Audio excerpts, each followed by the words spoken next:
और देश की सियासत के लिहाज से बेहद बड़ी खबर आज बिहार से आई है, जहां जातीय जनगणना के आंकड़े सामने आ गए हैं। अब इन आंकड़ों के बाद देश की सियासत गर्म है। मध्य प्रदेश में भी कांग्रेस कह रही है सत्ता में आएंगे तो जातीय जनगणना कराएंगे।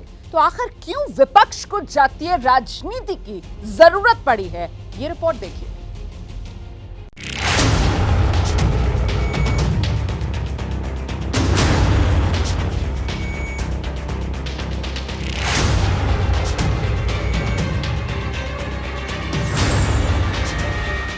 बिहार में जातीय गणना के आंकड़े सामने आ गए हैं और इन आंकड़ों ने देश की सियासत को गरमा दिया है।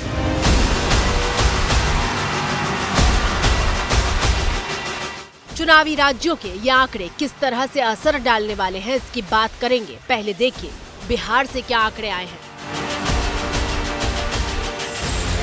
मोटे तौर पर समझें तो सबसे ज्यादा अति पिछड़ा वर्ग की आबादी है, जो 36% है। पिछड़े वर्ग की आबादी 27% है।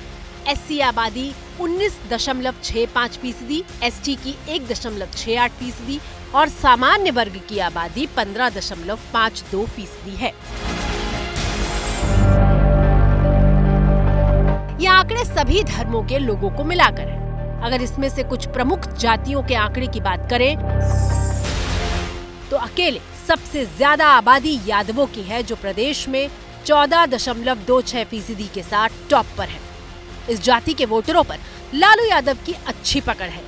सीएम जिस कुर्मी जाति से आते हैं उसकी आबादी महज 2.87% है।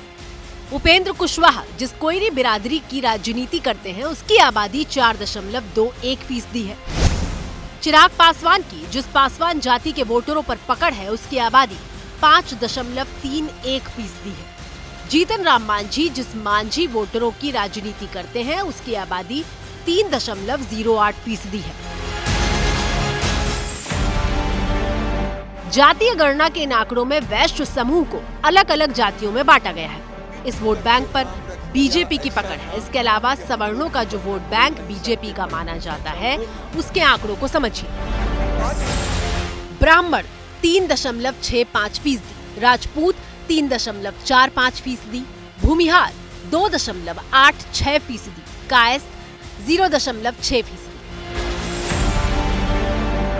ये कुल 10.5% के आसपास का आंकड़ा है। राजनीतिक गलियारों में और खासकर टीवी प्रिंट मीडिया में बिहार की जाति के जो आंकड़े पहले से चलते रहे हैं उसको आधार माने तो सवर्णों के साथ ही नीतीश कुमार की जाति कुर्मी वोटरों की संख्या कम हुई है।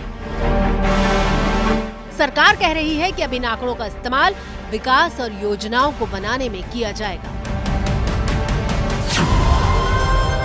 ये तो रही बिहार की बात। अब इसी आधार पर बाकी राज्यों में भी जातीय गणना की चर्चा होने लगी है।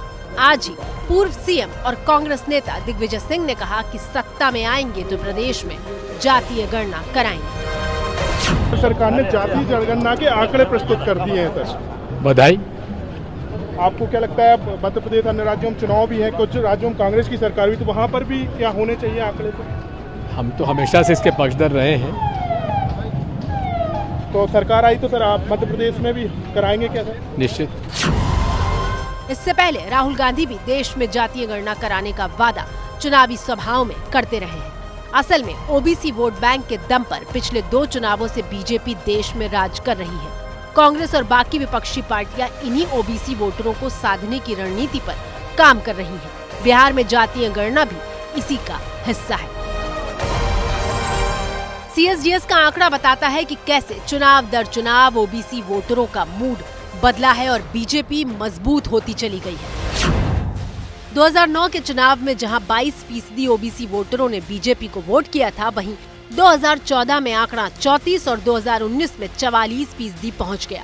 कांग्रेस को ओबीसी वोट 2009 में 24% मिले थे, लेकिन 2014 और 2019 में 15% से संतोष करना पड़ा। क्षेत्रीय पार्टियों को 2009 में 54% ओबीसी वोट मिले थे, जो 2014 में 51 और 2019 में घटकर 41% रह गया। मतलब ये कि ओबीसी वोट बैंक पर मोदी और बीजेपी की मजबूत पकड़ बन चुकी है और अब इसी वोट बैंक में सेंध लगाकर विपक्ष बीजेपी को मात देना चाहता है। जैसे ही घड़ी का काटा दोपहर 2:30 पे आए, बबीता जी का दिल सास बहू साजिश के लिए मचल जाए। और ये है इनकी बहू, पूरे दिन ऑफिस की टेंशन हो जाए गॉन जब ये करें अपना फेवरेट शो फ्री टाइम पे ऑन। इनकी तरह आप भी देखें अपना फेवरेट शो अपने टाइम पर और डाउनलोड कीजिए एबीपी लाइव ऐप अपने स्मार्ट टीवी पर।